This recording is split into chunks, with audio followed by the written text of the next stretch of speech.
team te hi MLH team te hi pathian in malmin som na chan pakhatoma Bible principles sa tangin ko ay kan sir china lalba na thuruk tam min sila thuruk po nila bangchu lalba ya na thute hi sya se min ti em ma thurul lawa amaro chu sha turyan aman hi pe kalo ngai ve a kaluna har sat na te mang an na te tam tak mi te to nang em chu ni lo ma sila kalo tong ve a chunga tang chuan lalban min biak na le min shil tam tak ania chung te chu ka ti te ka chong thi chewa voina yan karo bo ma tangin lunglu karo phorle dona in thin lung khalo hong turin ka gen du chewa chubang chuan chi karo thele dona le thamuna chuan ron trou thale dona ratam takaron chwa dona le thamun lawa chuan ai kon the maila nisai na ema avoid china athi china ni chubang chuan vai ni han in thin lung le lo le turin ka som du chewa ka thu sei zong zong ni ulung takin ngai ka turin ka som du chewa vai ni yan ka thin lunga nun tam ti hi sei tul em ka sha Mizoram tan Manipura te ko kan han kala Calcutta te ko ka kala in Asia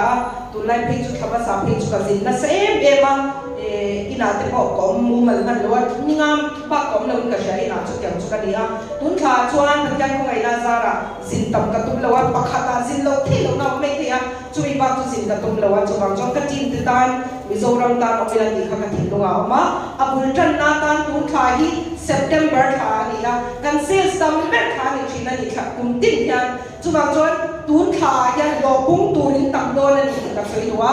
in lo bung do na in khen ngai lo khen do na chu mi chu nei turin chu min nun chu ne man som na dong turin nun tam nei hi apoi mo ni ti vai ya ka soi wa chu chu in thin lung le lo le ula ngai kha turin lo long song turin in thin lung lo wa sai ro o ti kha kan soi le du ni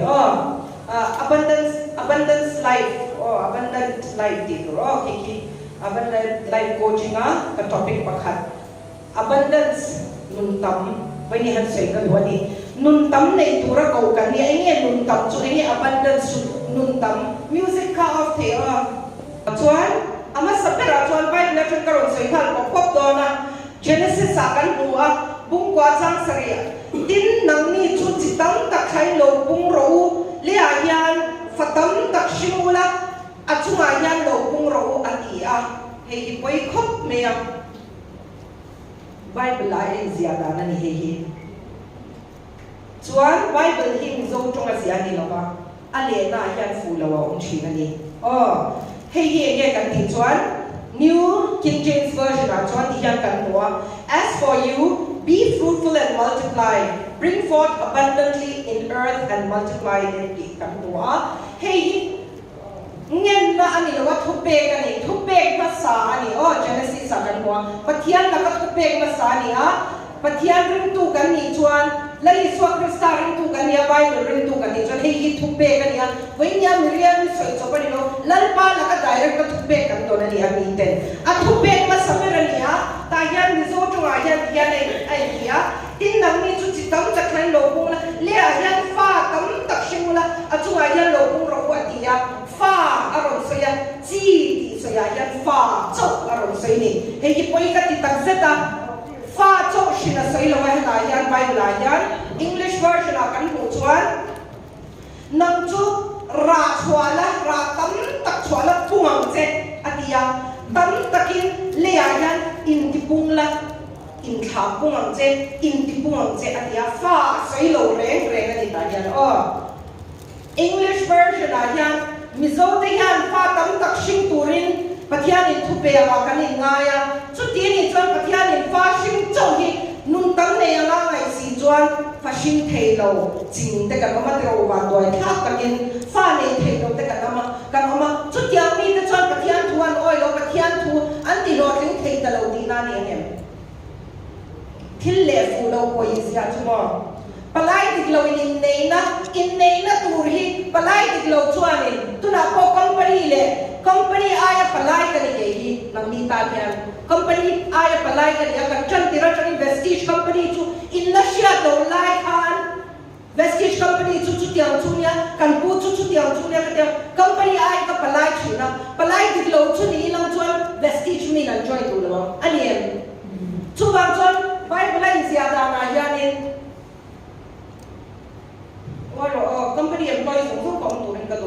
คน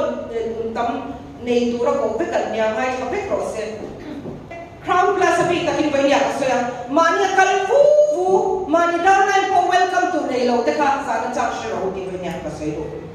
champion เสียกับกันโดนเนี่ยมันเนี่ยกันฟูตู้มาช่วยคนในโลกนุ่นตั้มในตัวเรากันนี่ไปเนี่ยก็เสียดูนุ่นตั้มที่มันเนี่ยกันฟูไงโลกแรงอัดเห็นเรานุ่นตั้มมันนี่ตัวลงมันนี่กันฟูจวนนุ่นมัลมันนี่ตัว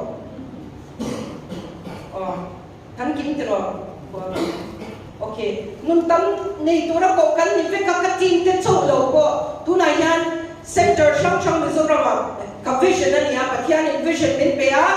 district ที่เราเซ็นเตอร์กันห้องเอาสัมตะกันเป็นกันที่เทตัวเรนตีนลันปันชุจุเป็นที่ตอนเรียนสักตัววันนี้อายันเกี่ยมาที่มาอมเจ้านี่เราเป็น company employee ส่งสัมตะก็กัดรีมันเต็มไปกินนี่กัดทีมเต็มนี่วันนี้ก็สวยด้วยนี่กัดอุ้งสักบอกเจ้ามีตั้งตักตาในสันนักการเสียงมิโซรามายัน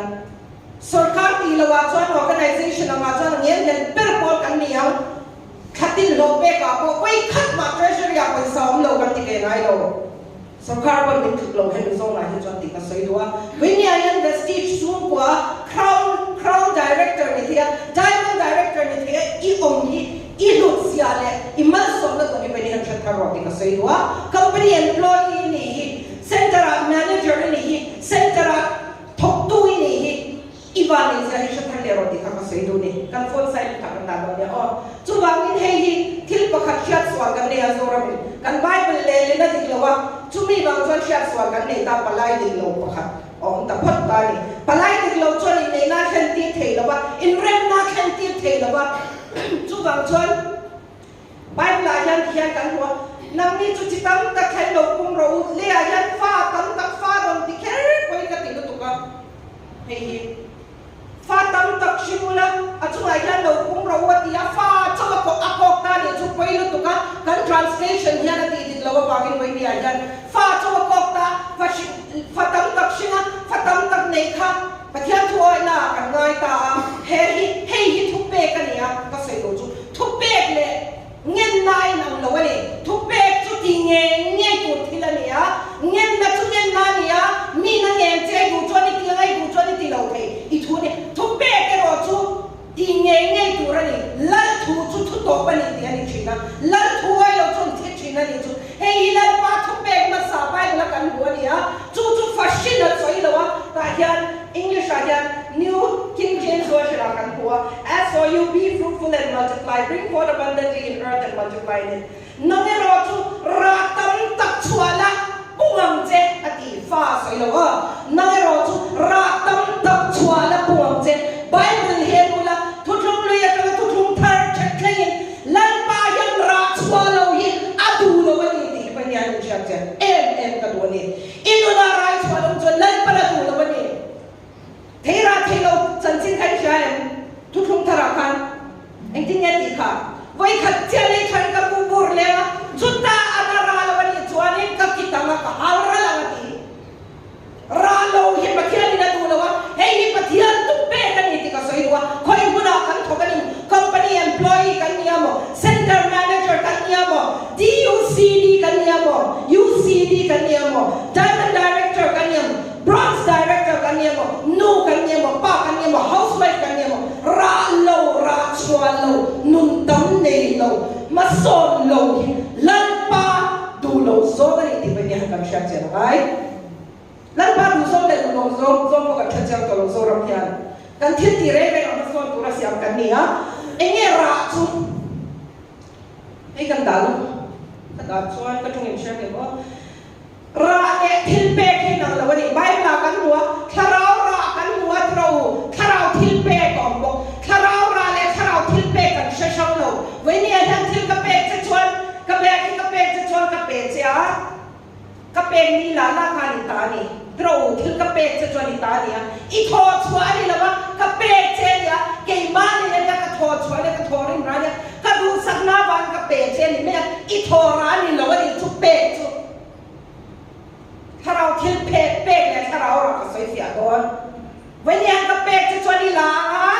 chuan i ta nia chuan i tho chuan ni lo pe tu ina lu sak pa pe che ni ti dam na te Bible in ko na chia rang chu enge tharau ra le tharau thiên pe chuan ra ve thong ve ni han ra kan soi do na chan chu nung tam nung tu ra ti na yan be fruitful adia fruitful keraron ma ra tam tak chuang che ti aron ma ni ra aron soi bang in Bible ra tam tak chuang che ti chu bang chuan enge ra chu voi le khata ra thei lo ni pathian ni ko ve le siam da na atam thei ang pe ron try loมันสอนกันตรงตัวเลยน้ำมันมันสอนได้โดนใครถูกตัวใครสุดท้ายตัวนี้ค่ะล้วนชั่วลงมันสุดท้ายของจริงอันนี้สิ lifestyle disease อันนี้สุดทุ่มที่มอไอ้ตำลุกล้วนชั่วเลยสิโล exercise เลยสิโลมันนี่รู้ว่าอินไฮบูระอมนับยามันทุลุง่ายแค่เทตัวโลขัดตัวลุกเป็ดชั่วเทปอกสิโลวันนี้เราเป็นการไฟจูโรเซราตูรชวนหุ่นอะไรอันทำจีตัวเลี้ยตัวตุยเปียนิสาไงสิกเลสาไงไว้เลี้ยขตารอนราเทโลอันไหนยังโลไม่เทโลเสียทำจีตัวไว้เลี้ยขตารอนราดอนโลดีชาอีตัวตุยเปียงะเลี้ยใช้เปียงะอีโจมังะสิกเลสาไงอะไรนิสารอนชัวกังะรอรอนสูเลี้ยจู่อัตโตพอตไงชวนซอยเตะที่นั่นรอนช่างอารมณ์ราชัวตาไว้เลยขตาราเทโลราเล็กทิลเปกินันเราไม่ช่วยเช็ดยันไม่ยังติดขันไว้เนี่ยเห็นทิลกับไปขัดทิลเปกจุกันตรงขัดเทเรรายโลกรอจูหุ่นอะไรเชลอะไรราตูระกกันนี่ลันไปยังทิลรำเตะบุโลนี่จุไปเวลาขันเชียร์โลทิลจบเตะทิลรำเตะบุโลเอมาโซโลมุนนี่เตะบุโลเอฝากชิงลังที่นั่นเราเนี่ยที่จุไปกันที่ตั้งที่เส้นนี้ชวน and multiply อินที่พุ่งเซรอตีมาโซโลมุนหลังยามมุนฮิลันปนัดูโล multiply อินเชียนปุ่นตีอินุนขับปุ่นตีรังเจ๊อดีอินุนขับปุ่นตีรังเจ๊อดีBible ay ko itam takfiya takin tila sa inyo so lali swahili ni Frank kaniya karawin ni siyang mangin tutuluya tila sa iyo patyanin so dafa pamalin so naram tirta ati isa kan butay na turin patyan rin ruka takin kan nena lo ceta tu ti sa lo tsaka so kan nena lo ceta lali swami siya hindi siya to apa tupni Rambo ay napaso mga ikatsataan chon sarwa ka kende nga mani aveni halali swa chanchi ka soilo thelo munda nga chon lali swa chanchi ka soi fek kerlo achang chon ya chuchu te ka soya ke ni chu lali swa ring tu kan india kanom da chu ring tak tak ngam bok silo ring ngam bok silo ring lo ngam bok silo ring tak tak ngam bok silo kan ma leile ba lal fa te kan ni na te kan bang chong kai lo kan chu poi ka ti tu Christian kan india kan indem ko ya kan mo bua kanong namun chang kan hang namun turen rachwa turati kaniya pung choya puntir multiply puntir ang se tuna hian entinge puntir na chwa ta hian chiang berin ka shal bible entina chon talen chung changa khan chialo pakhat che pu pakhato ma chialo pathuma ko chialo ma sabar ne na chon in shebek to a to zomi ka soya talen pakhata pe kal la ti pung che tia chon chialo pakhat zo ka ko talen fanie pe pakhata ko le talen pathuma pe chua pe khai nang lo chua aron le le ta rei ta tham to huwa chuanin apply ber chuan dawlai pakhat le na pakhat kal lo nei be cho hi dawlai pakhat ka pe che nya tia pakhat ne na chuan dawlai pahi ka pe che ho the thatakin lo en ko lo ti puang che tia chuan aron le na dawlai panga ka pe che lo ti puang che atia manipura zintani chupu chu manipura tagalo hole chuan masabem churon kala anon kalta engtinge dawlai pakhat nei ve khai lo ti ta tia dito kapi niya na chuan kapi mikir takiniti ka siya itulaw na ako'y sengchina chubang chuan kalaw siya kadawlay pakat kachue kapumra lang ito may dikang kada ito pa angay na po'y ngay ka po'y zane ni kalsana po'y zane ka na lang churenge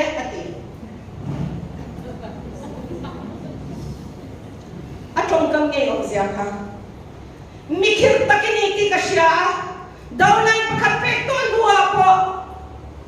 mikir takiniti ka siya itulaw na ako'y sengchina dinito kadawlay karirudig law ni tiro atong kang kayo may Bible akan kadawlay suni sa kapiling siya pagkeko sutatso ng tingeti apu chuan kadawlay niya na chuan hepahin anay chun po hilak sa kula midang nena pero bona pa'y chuan rong chane hachiya rong natin chuaya siya chuamen apu dulo zong takaniti chuaya siya soy na ika chuamen asya tolong ni bungtur kan ni siya di bungtur mason tur kan ni siya chuta chuan chiang lawan ni Christianity de chung siya mani na mason laute mani na thona mer khatal tur putu chene na chuan mer ni kal ro dia Bible recruit ka pai lo ti ve me hi kan ta ni lo ti me mer khatal tur putu ne na chuan mer ni kal ro dia ikorla ipuala saktu chene na chuan ikorpo pero ti dra puan ye korpa sa mel khatkal tura phun ne na mel di kal chuka ha se ni ron mai ni kanina chiang ngai kan center ta po hei chu kan ki thailo nang mani ang ki tur teng ti mai mai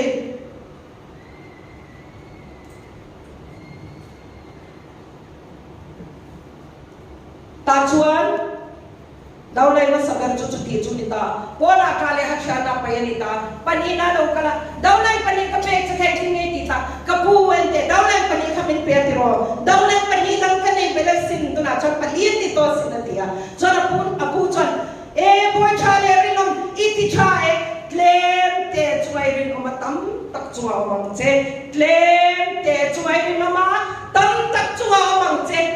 klem te chuai rin ma tam tak chunga omang che ati chuchulan pan man som na gong min ko na ni klem te chunga kan rin lo chan tam tak chunga om phiro I dawlan pakat chunga pwede rin lo chuan in tinge tam tak inay thei don lo shim shim cheng sang khati lo la ya so mam khat cheng zai pe thei lo chuan noi khati lo na si khati I pe don lo shim shim noi khat chunga da lo chelal pan rin nom ta poi mo tu chuan chun chu pan ya na chuan klem te chunga ko ma kiri no ma tam tak chunga ko che ti ipulo ta lu roti chu chulan pa lo so ngani chu chu ti pe atu pe ke lan pa thu hen kal ngai lo re Genesis sa changin he ta thu kwan changin en ula concept ngai a soi se la masona punna ke mani to ka masona soi se patunna akwa dawlay pa nga ka pe sa kan ting ei ti atia dawlay pa nga min pe ta kan te he ka bu pangadan ka nei belasin atia boy chale rin no mi ti chai pulo nga lu ro klem te chuai rin no matam tak chuak mong je ati dawlay pa kan nei ve thum ka chu anay ko kala slag sa pula heta talek so ni hena kan pe pero pe bel roti chut ka shila chu nei tamapya pe pelina na mga nei klem chu nei chun ko lak sa kinan no mga ti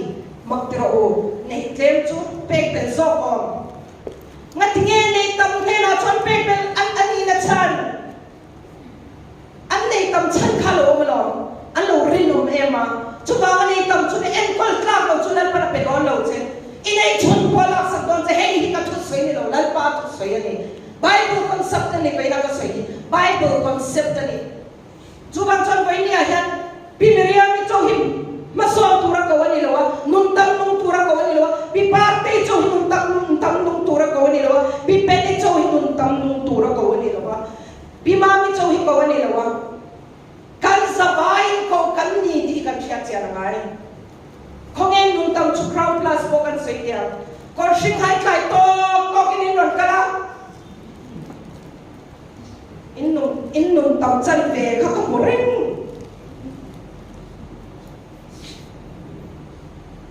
kan chapure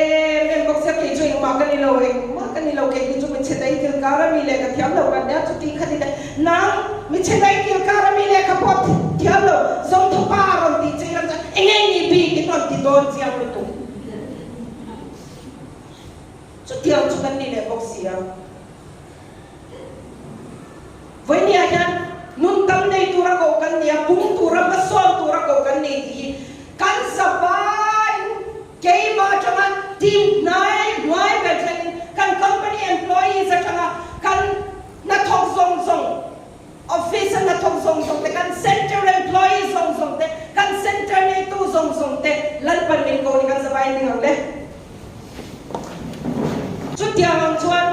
num tam tak num tura ko kan nia vesti ja yan hei hi lan pa thu pe ki takin ka lo mama ataka kan mang the na munania inti pung tur kan ya ratam takan chuanga kan inti punga chuan bring forth abundantly and earth and multiply chuan leya kan in zat phara mizoram kan in zat phara manipura kan in zat phara meghalaya kan in zat phara munshamsha kan in zat phara hey hi kan ti tu dik takani hey hi sumdon na le zonna tan bon man tla pathian thu pe kan hi kong tin reng amin ka shwai tur pathian thu pe kan hi chuti chuan talen nga dong tu chuan kapu sentaran yan yak talen nga dong tu ka ente mi recruit ka amma chuan kalong ti pe lo china talen nga khamin pe talen so ma tu na han ka pe punta mi te chu ka recruit saka min ron thon mei ba kan ron kal ti han kalo shil fia china sin an point siam te hemi he zat point he zat he la ting lo ka tia hemi hi ti chuan chu chui nei the don 8% fast starting the don ti kalo shil ve sin na ti talen nga ni chuan mel khat kal tu ra phu tu chen he la chuan mel ni kal ro ka birthday kan long khan them zo la khan kan pu te kan soma chuan an ron khen the bek ama pan motor hire the kan soma ron khan motor mona tur song kan duanga leaders tenen cabinet te hi me khat kal tu ra phuta mel ni kal te ni tu na he kan ti ma yanin nuai khat chuang nuai khat singa chuang kan ma toy zong kan se chumi singa chu karwala pen tak tu nge ong chu ron pen chuak te ka dia som pan ni ba suan mom lawa male kan ti ma ya lan pa nu ko har tur zia hi ka shathia ni chu lalpa min tu kan ti ve si han zoram po za Christian kan dia tero lalpa min tu kan ti ve si han amar wala pen tu tak thin no aman tanen pe tak tu chan so don se tem don tu ti ka sha chu bangin la maril ruding tak pu te chen ne na chon achak zia tilang turi lalpa chon he ko vera han amita len ruai chin na ne dia lalpa en kim mu the hian en wangin ya zon khoi muna po mani lom ni tu buang huthe ni lom ni lalpa puna sodina sumania chubang chon mirenong le chate zong ai pe tin tamlo ti asya tani lalpa nge puna zong chin lalpa ko khongai ni tuk chekati ka khongai phat ni lo ma sen lalpa kong ni ka zomya ka shatia lalpa ka te ka cha pui chin lalpa ni crown plaza kan posa khaile cabinet kan sia to le nge ka zung zui tak pa ya me khat kan tu report men ni kan pe tu ka dia achanan ron in report asia ka ka thon me chon he ni nga ye tin poi ni ma sa ka thon e ke chu ka ti thei la ba ka chuti khati yan tia mi noi ka singa chuanga yan tu na yan cabinet yan mi so kan no mani chu mat besin aharani tro zong kapatid pa ni Chuang na kaniya o tilkal pong shim ka soye ni Chu lan patan po yan yung kim titay na ileman siyang tu po yan topui yan o 5 may ni Chu abay ti siya na Chu aso ni na so eng bangin nga lan pa Chu na so na ngayang eng kim mo tayo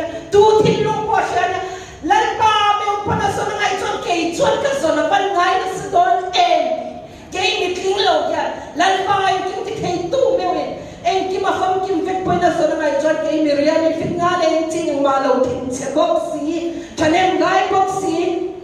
du thô boxy vin boxy hen các số là mga ngày stone em thì các bạn chiang cả lò mà đi kể chú so cái này box cả lò mà đi kể bên đó là ban bên tết chú nun tam này tura ko kan ni nun tam này tura ko ini ang ko kay ni nun tam tak hi này don vestige nuam katina em kay mani kan chan kan ho ten chan hi kan chan na niya mi tam ti kan ti chan ka kan chan na niya mi tam kay tel kat nei aro pui kati al nuam kati ko kan ni sundon na lang khay la dor ka ha ka lok na tur cho ka ngai wa nga chuan ka lok na khan mi dang ten lok be don lo hei karong bona dik takalik tiang takin kasya lan papan man min so makakalnap ya makatusay ngai lo mem kay eng man ni lo lan pan min joy mo chi nakalo man ni ka venihan ka say doni chuan leya yan tam takay bung turing ko kan ni chuan Johanna bung som chang som a chuan yan ru mang chu ru tulet ti zum tulet ti che tu lo chuan lo kal lo ke som nun nan nei nan tam takan nei nan Hello, kalani. Aron dineni. Nun tamaram sayle Johanna yan. The thief does not come except to steal and to kill and to destroy. I have come that they may have life and that they may have it more abundantly. Abundant life. Nun tam. Aron say wal malalis wan aron kalsan kay nge. Aron say nun taman ne naturin. Nang lekin nun tam kan ne naturin. Kung inihan kay machulo kinatya. Testimony ting ay sa ito na po. Biyakin ko siyang rongbon na hitog law katit siya na nito kay Juan katit nung yan to katit hay naman nito ang ay pepe kanin koma fel pepe kanin koma drug addict na kuman kalamani kong chawakan kala kaya nge chumita huilo na chukati kung siyang shim hey kasoy siyat na nila ba niya okay po kung siyang mibrinom takanin kasoma makat po kape then kangay ko yung molo to kung siyang hikpatya taksati ka siya mali kong pepe kakan kala rekhayan nga drug addict nga inchen nga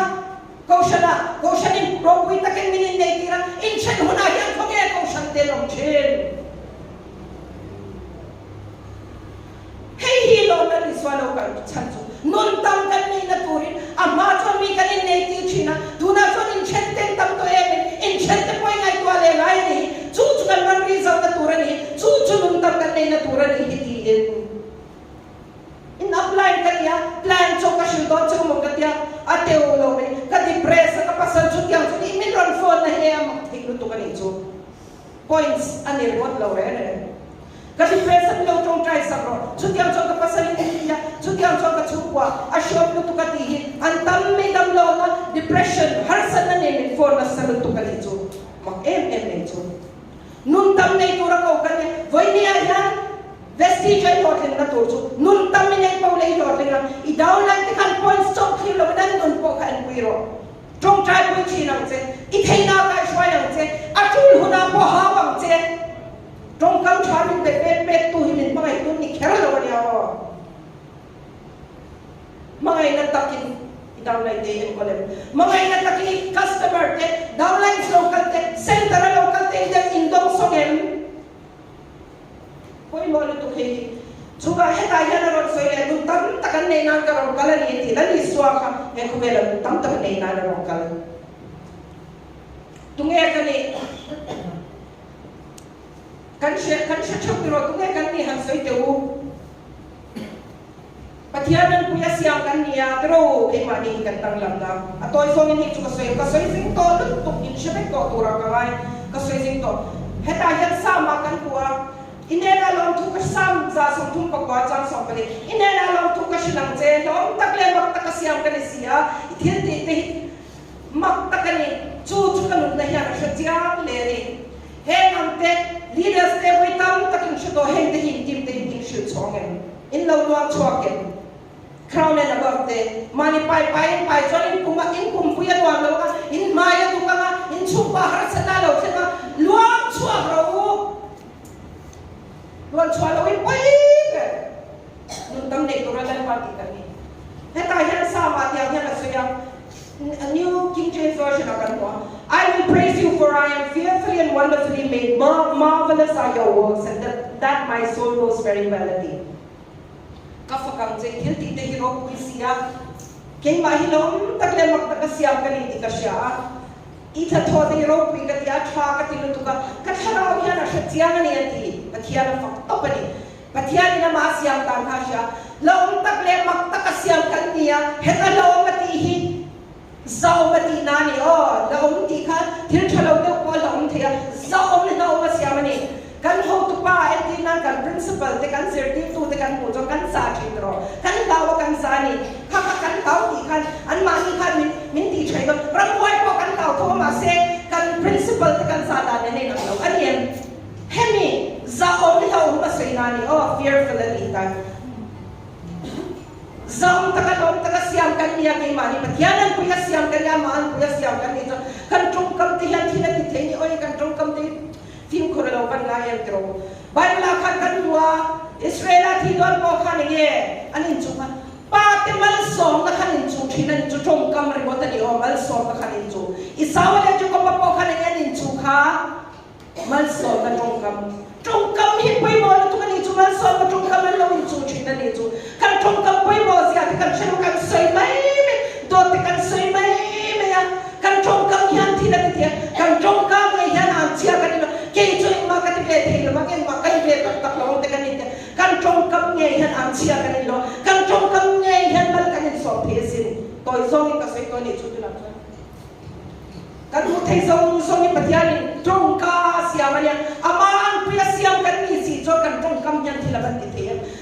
vestige ka join tiratang yan nuay legal hoton kakata nuay legal hoton kati itong kam tekan mason natan nung tam ne nan ngay man midang renan midang soichiat nan midang balso nan ngay man midang soichiat nan itong kam tekan film kurang se mason nan nang ro Genesis akan huwa patiyan na mahal kuin masyuna siyama patiyanan kuin ngay na niya siyami mi paalan may siya siyama ni mi pahin ro kuin sok tungay dito may siya ay may siya yung ro kuin sok tungay dito mi paay patriarchal society akan kumagang society yan mi paay sa akin tayan siyang takilan siya mi pa ro kuin sok chuang lo may siya ro kuin sok chuang lo patiyanan kuya siyang kanina chuhet ya kan taksalan nutete hetiang ang kanindak may tiyan na ipagandang lang tayo na nilaw sumuril sila ni tayan siyang takinaron naman patyanin naman po yung siya na siyama patyanan po yung ngayon na niya siyami mi paale may tiya siyama ni mi paachok na patyanan po yan may tiya po patyanan po yung siyam kaniya tayan gender equality kansay intrutan na tayan Bible Genesis ayan na umtik to may tiya fela naman may tiya fela naman mi pa fela naman may siya chung noy tung mi re nan sing tilay ti to la bango mi paloy daw daw ka shakchuk may kaya ay noy hitang luto katyang ka sa ito may siya fela naman mi pa fela naman may siya swala naman mi pa swala naman may siya mi pa ilang at siya kay what lo katyanan po ya siyang kan mi pa tani may siya mi pate katiray doon lo tin patyanin mo siya niya na o makaniya tiya niya na chuan nang ni Israel sa niya na chuan o machuan niya na min rontir ani atiya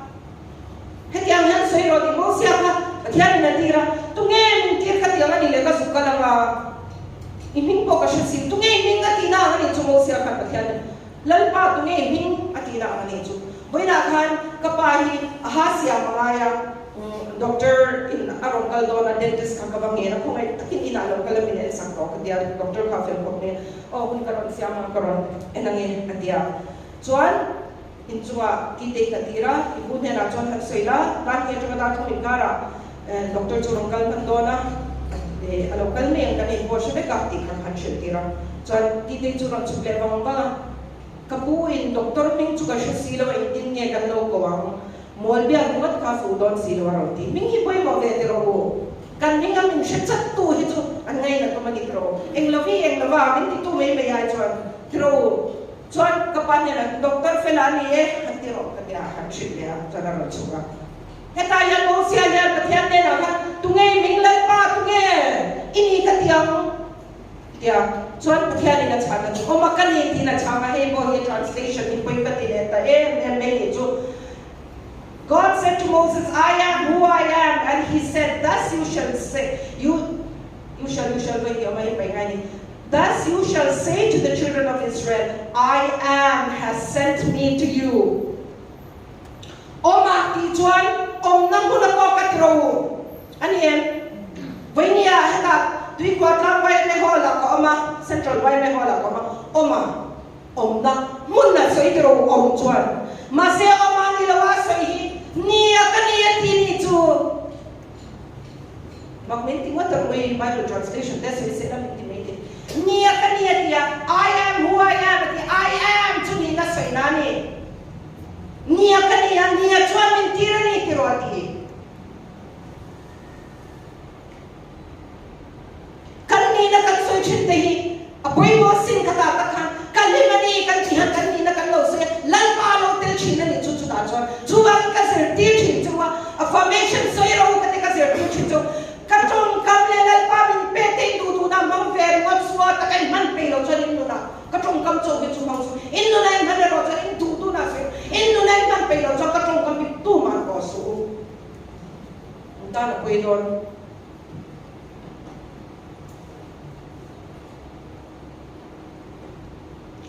nia kania ti chubang ka zir tir chuwa nia chu I am kani na seita na ni kani chubang chu ka zir tir chin chu ka felani karin no mani kan ti khan to kan soya ni lawa kan ni na ka kan soy lan pan man lo song china ama an puya siam kan ni ba pathian ni kan lo chun pero ama an puya siam kan ni sia chu kan ni sia song song a na lang fak na long daw tuma kan nam lo kan pathian ko hen fak ka duani ti ro fak na leng chin na ni kan pathian ni fak na ong chin na ni ama fakin kan sai no amati em fak te hi kan duani mangai te pula ong nuam kan ti ti ro mangai te pula ong nuam kan ti ani kon mangai te pula ong nuam amati rin na duwe em ko ka rin na lo chuan lan pa hi ti lom the lo lan pa ka paisa song song ka pe che ko ti lai ka ta ti ro ani nga nu tu eng ma mo belare lo lan pa ha eng kim hi siam na eng kim ya ta ni le lan pa kan ti lo the ta lo chung chu ma rin ni ni voi khat chu distributor pa khati ka he la ro kala tharo chu ka lo kala to lo ti nge thum chu ka sa chiang to lo ba zo na ron sia ma ti nge lo la bin de thore nga ka nai poi mo de nya ka ti nge ro sei lo ka dia o yo thoa ti khan ka khol ni me ka du hun hun ka ron sei ka la chom to ti ka sa thoa ti chu ti ta ka min reng tu tan chuan tho hi ban phu ro men sumi hun asoi zo la cho ka fo na ka da chun sam ro he chu ti ka zu tia alun nga la ni la lai min reng tu te tan chon che te ma poli la thili ti kan du ni te ro shin po ya min ring lo tu te chu a min ti lom te lo ni te ro lan ba hi ati lom da nong chun chu ma ri na ni ifel ve men te ai na ai chuan mo irin na khan lan ba lo so ka ni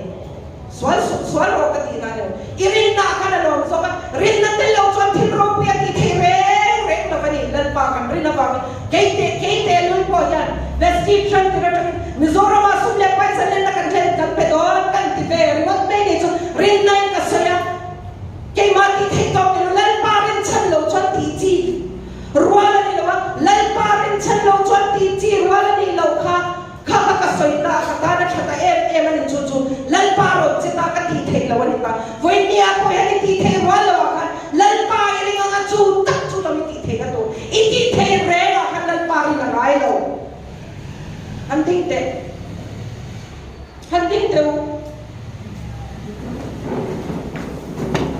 trong trai ai em ding tu khan lan pa min ding ti ro ti ngai em lại ding me lo Chulero, chule melo, noi kan lo chero. Inti the, lan parin chan lo inti the lo thila kana na bin don. In shatya tro ka soi chu, chu bang chuan lan parin chan a chia ka thil ro pui ti the lo ma. Voi ni a ya ni ti the lo khai ti the lo lan parin chan ni ti the don. Nia kani kati pui chin chau kha kachani karin no mani kalo chingani kati pui chin chau kha kada ta se ro ga kachani ti bole kachani Dawin Katani Karin Nomani Kalokinani Kataimani Oh Kangka Isoy Kashiselani Kalimani Kanha Katokchani Oh Katia Naga Kan Soy Kana Tira Chua Kan Chua Kan Oi Ini Tak Tak Sila Warong Di Putak Beituron Kalan Zoi ni Soy Tam Tel Tel Hapon Tel Tel Ngay Nung Karong Nang Lam Mea Nia Ani Kan Patiani Kani Kan Tina Nilan Pao Mani Di Pwede Hata Soy Duni Kakalaw Kong Chokay Ro Affirmations Tipo Kasir Tiep Tua Chua Tuna Kan Recap Naka Kan Endo Nang Kan Til Soy Tua Nun Tam Nung Tura Tupe Kan Ni Tupe Kan Ni Di Katito Kakaka Request Ni Lawa Iti Tenchuan Lo Tiro Ati Ni Lawa Tupe Kan Yati Nye Nye Yang Ay Lal Tuju Tuto Pani Kan Sabay Chua He Tupe Kiyoma Staff Song Te Center Staff Song Te Kuta Chu Ama Mel Khatkal Tura Putu Jenya Na Chon Mel Tikal Roti Ati Jinno Ka Kan Henry Na Til Kasoya Message Chan Thei Lo Chuan Phone Kon Chan Thei Lo Chuan Hei Kadam Lawati La Nil Kon Grupa Tal Ron Tiro Grupa Tal Hei Kadam Lawati Ro Kan Di Ngoi Ren Kon Chu Kan CEO Mr. Nubula Garwal Hikay San Na Phone ka phone in Chan Lawan Ngai Lawan A Chan Lawan Ni Chuan Mo Messenger on Thon Hal Zatang I'm busy right now I will call you back at Tiang Kangai Sam Ka Tiang Shinka Phone Chan Lawan Mai Tihi Mo Kay niya ka President po nilo Minon phone to kan Han Chan Lawan Vel Ngai Pai Mo Lawan Vel Nun Tang Kan Nei Tak Lawan Tiya Tiang Luto Kan phone ka Tiang Ko Til Terew Tiya Yan Kat Nuna Lakvek Til Te Tak Te Tila Ka Til Dang Song Song Iti Ta Na Ni Chuan kan company ka ngai san na filan kan em ka chubai le principles in practice miron fo kava fo na kan management de kan work basic po is fo na chan yes madam what can I do for you around there o ka pi nge ka ti sak thi che miron ti zo ka ni chumole an som tiro kini yang mani lo so ki kan favel or ami de kan bet chabu lo ve na za tha ka ni Kavera yan miro puya nan ko office kalula at white pero tete biya kan harne song puber na chon kalula mo biya kan nuang sai sen chang kang tak chumo anrel ro thai ni tran priyan tu thilan ti on sab thil ti khim teu to har sa ni wa thil shin tu che shero chang kang tak kan la ni lo ina ni nun tam nei tu ra thu pe kan ni pathianan puya sia kan ni Kaka tu chua kia thila ti the ani kan zirvet ro we na thi ani em chian lo lai kan la ni em ni tin koi sarital kan ni na dem hena ka soyang kan ni na dem hena ni tin koi sarital kan soyang enge ingre ruwa kan e hinde na puan na ni kan ni ti hinde na puan na ni we ni ayan la rin om to ma in sia chuan da khalam ma soiro karin no mani ti la soila nang ma le nang ma kan shil chiro itu shil ka nang ma le nang ma in shil ka in nu na nu nu nga chuan mirin no ma iro chua ka he hi ti pe chuan ka ho sa ni ti te ko nang ma le nang ma kan shil chiro ichak lo na la ya sia ka lal pa thu thak thenang che lal pa ri ka thil ti theina da ko ko ni han phang turin in sabai ku sak na kan na che u al pan bal so che ro se hello me kan sabai ni ang lal pa chong chai dan in ser tirang ikan chong chai nga ko ikan champions day chu kan ito pa nga refreshments sa ito roma sa ate kan la nga tun minute somba refreshment ilo soma to ka ngem nge somba nga nga yan soma to ka lang nge 2:30 2:30 chia kan lut le nga directors meeting kan ne director ni to phap chu om pek ro katani lo ti sumin ta ve kani kan welfare chung chan so yang ai do na chumi to ta chuan directors meeting to ta chon crown class kan thun fo la chu kan ni tu ra ni a koi na kan ni na kan che to ni tinin kan ni na nem phe na kan soi thri na chon champions day atam thayang berin team ro try ro in nun kam ka ta ro se mani ro kal vu to su team te ro try ro nun tam ka ro try ro ro ke ro ron tilang ro okay tum try ule kan pa